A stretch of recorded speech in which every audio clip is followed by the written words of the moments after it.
Ladies and gentlemen, welcome to the Gaming News Roundup. My name is Amata and I'm going to bring you all the hottest news in gaming as of the 23rd of June 2012. We now have a confirmed official release date for the Skyrim Dawnguard DLC, and the June 26th date, which had kind of been tentatively said by Bethesda, has now been confirmed to be the official release date for the English version, which probably means the US and UK releases.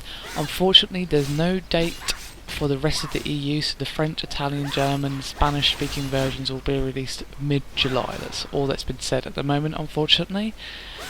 And obviously the Xbox 360 people are going to be getting it first. They will have it for 30 days before everyone else, so obviously this release date will be for the Xbox version, and then everyone else will get it 1 month afterwards.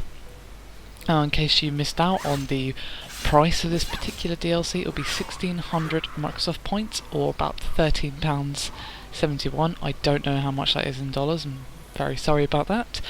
But yeah, I'm pretty pleased that this is coming out so soon. I mean, it doesn't even seem that long ago that we first heard about this DLC. So they're obviously working on it for quite some time before they announced it, otherwise, it wouldn't be coming out this quickly. Anyway, yeah, I mean, it's slightly like Twitch, that the Xbox people get it before everyone else, so... But, yeah, I mean, I'm not sure if I'm going to get it for Xbox or PC yet. I mean, I want to get Skyrim for my PC to try out all these cool mods and stuff that I've seen, so I'm not sure yet, but I'll be getting it in some fashion, I'm sure. Just looking forward to being able to play it. This expansion looks awesome. Now, this news might not come as a surprise to many of you if you pay any attention to the Assassin's Creed franchise at all. Basically, it's been revealed that Assassin's Creed 3 most likely will not come out at the same time on PC as it will on console. So yes, PC users will not be seeing it on October 31st like everyone else, I'm afraid, but as I said before, this won't be a surprise to anyone who has paid attention to this franchise, because this has happened with pretty much every Assassin's Creed title to date. With, Brotherhood taking almost 4 months to come out on PC and Revelations only taking a couple of weeks. So yeah, let's hope that it only takes the same amount of time as Revelations did to come out on PC. I don't think anyone wants to be waiting 4 months for this particular game, as it looks so good. I most likely am going to be getting it on Xbox, but now that I've got my kitted out PC and got a pretty decent rig going, I am slightly tempted to just be a bit patient and wait for the slightly shinier graphics. So yes, it's slightly annoying that this is not going to come out on October 31st, but I don't think anyone will be surprised by this. There's no specific date for the PC yet, it's basically tentatively marked as November.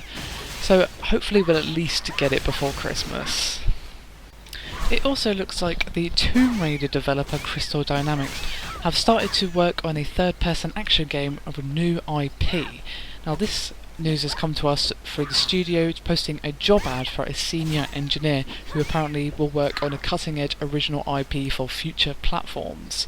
Now the ad did also go on to specify that the person would work to develop and iterate on next-gen animation systems and tools pipelines for engine systems on third-person action adventure AAA titles, and was a mouthful.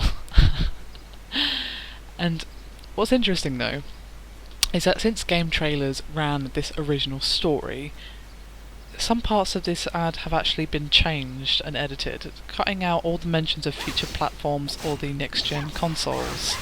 But obviously this was snagged before they changed it, and the original wording of the ad has now been posted all over the internet. So basically, either the developer is basically trying to cover up their actual intentions of making a new IP for a next generation console, or the person who made the ad screwed up and it's actually for the current gen. Now obviously it would be very cool if it was the first one, and that they're working on a new IP for the upcoming consoles.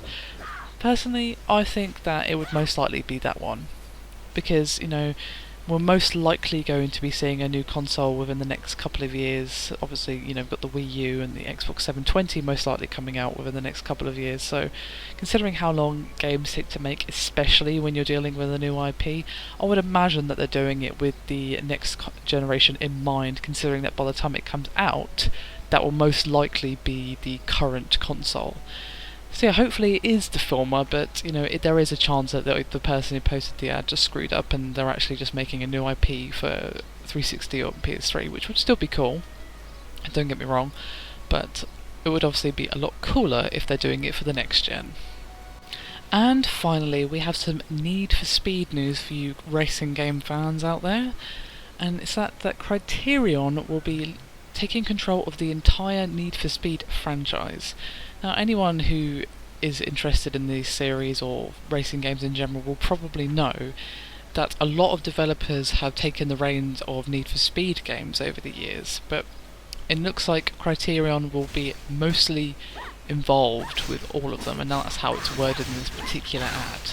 They don't actually come out and say that every single Need for Speed title will be solely developed by them, but that's kind of what they hint at. Basically, they've said that it will have a strong Criterion involvement. So yes, it's interesting, considering that obviously they do Burnout, and Burnout is a very good series indeed. I'm sure that they can be trusted to do a good job with the Need for Speed games. I mean, they obviously have been doing some of them in the past, but now they've got complete control of the whole series, and it's not going to be spread across any more against different companies. So yeah, obviously maybe they'll be collabing with another studio, or another studio will do one game and Criterion will do the other games, because it does say that doesn't mean they'll be wholly developed by Criterion, just that they will be strongly involved, as I said earlier. But hopefully it's just going to be them throughout most of it, because I feel like, you know, if you've got one developer across all the games, you'll have a stronger sense of connection throughout the games, because obviously each developer is going to have their own take on how to develop the game, how it should play, how the car should drive, etc, etc. So it'll feel more like a series, a franchise, if you've got a certain feel running throughout, which will obviously have more effectively if it's one development studio taking the reins. Now that is it for this gaming news roundup. I really hope you've enjoyed the video. Please let me know if you have, and feel free to give me any comments on anything that I've discussed here, and any news items you feel like I should be talking about that are happening in the community right now. You know, all this big budget game news is all well and good, but I want to know what's happening in the community. So yes, if you have any suggestions on that front, or just suggestions in general for games we should cover and all that, just please do let us know. We don't bite. Anyway, thank you for watching. I'll see you again next time.